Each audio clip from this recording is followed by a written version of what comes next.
Olá, você conhece a história do secretariado?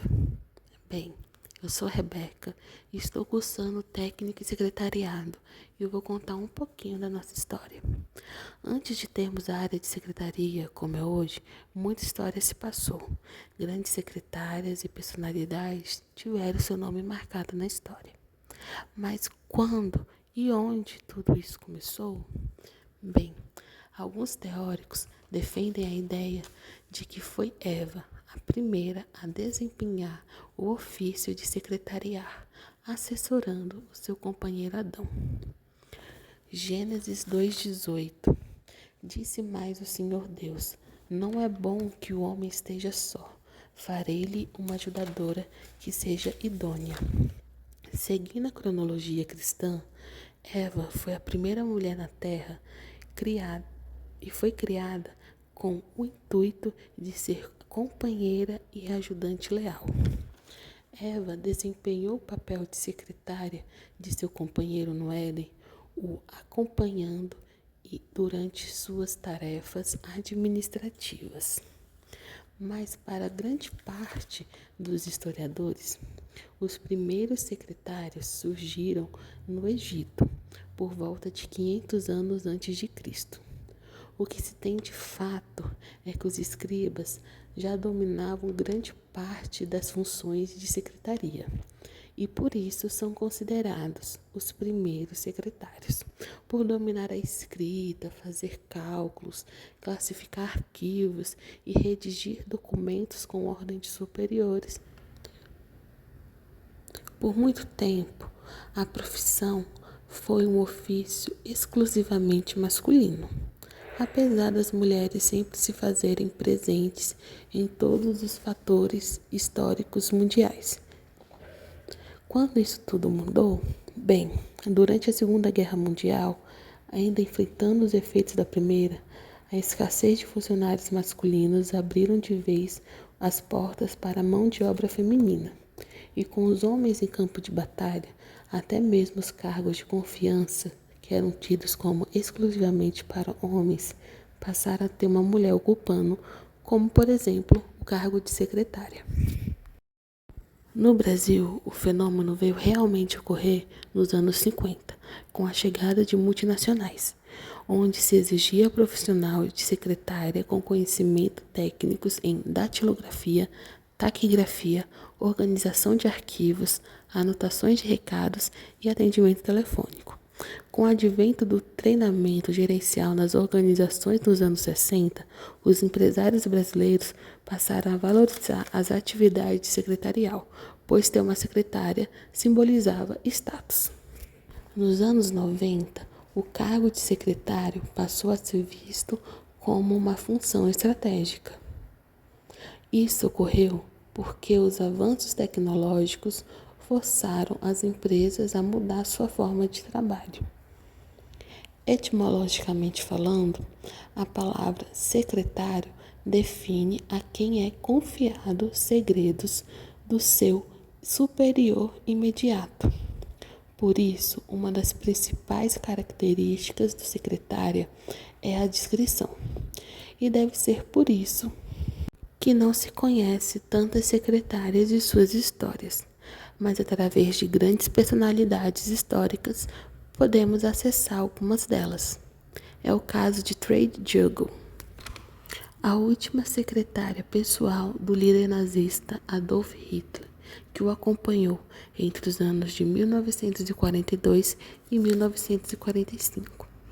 Ela escreveu um livro intitulado Até o Fim, onde relatou sua vida como secretária do ditador nazista. Ela esteve com ele até o final e recebeu dele seu testamento e seu último desejo, antes de se isolar e suicidar com sua esposa Eva Braun no bunker em Berlim. Hitler também teve outra secretária de grande importância na sua história, a misteriosa Johanna Wolff, sendo ela a mais antiga e mais próxima de Hitler. De grande lealdade, não o traiu nem mesmo após a sua morte, mesmo com grandes quantias de dinheiro ofertadas para que se revelasse sobre sua experiência com um líder nazista. A confiança em Wolff era tão grande que os membros de grande importância do Partido Nazista tratavam com Wolff quando queriam que realmente fossem ouvidos por Adolf Hitler. E aí, até onde é possível levar o sigilo profissional de uma secretária? Enquanto você pensa, vou contar mais uma história. Você já deve ter ouvido a história da secretária que tentou vender a fórmula secreta da Coca-Cola.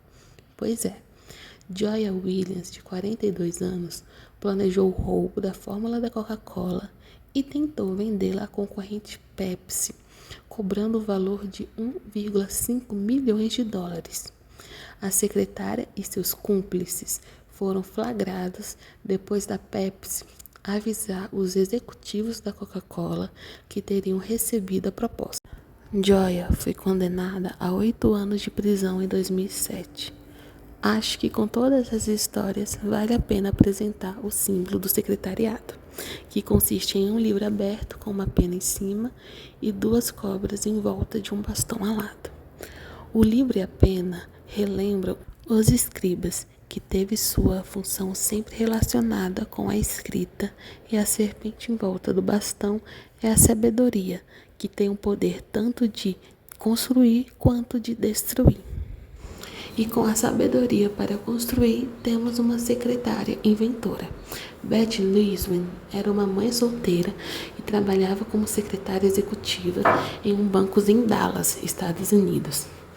Ela foi inventora do liquid paper, ou corretivo, como chamamos. A ideia surgiu de sua dificuldade com datilografia.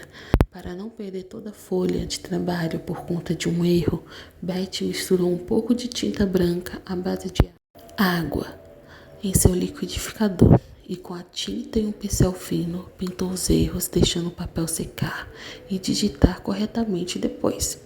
Beth batizou a mistura de Mistake Out. Logo, a invenção ganhou popularidade entre as secretárias de sua empresa e de outras instituições. A invenção ganhou tanta força que, em 1979, ela vendeu a empresa que montou para a Gillette por 48 milhões de dólares. Seja como for, é inegável a importância e o poder da secretária. Profissão tão imprescindível que ganhou uma data para o reconhecimento e comemoração. Ser secretária hoje é optar por uma profissão. É gostar do que se faz. É investir no crescimento e na harmonia pessoal e profissional. É ter consciência do importante papel de agente de mudança e da atuação como assessor e agente facilitador. A data de sua comemoração se dá por conta de Lilian Scholes, filha do inventor Christoph Scholes, que criou a máquina de escrever. Lilian testou o invento, tornando-se a primeira mulher a escrever numa máquina em público. Lilian nasceu em 30 de setembro de 1850 e, em comemoração ao centenário de seu nascimento, as empresas de máquina de escrever fizeram diversas comemorações, entre elas concursos para escolher a melhor datilógrafa. Os concursos alcançaram sucesso e repetiram-se anualmente no dia 30 de setembro, e por participar diversas secretárias, o dia passou a ser conhecido como Dia da Secretária. Então, feliz Dia da Secretária. Muito obrigada pela atenção.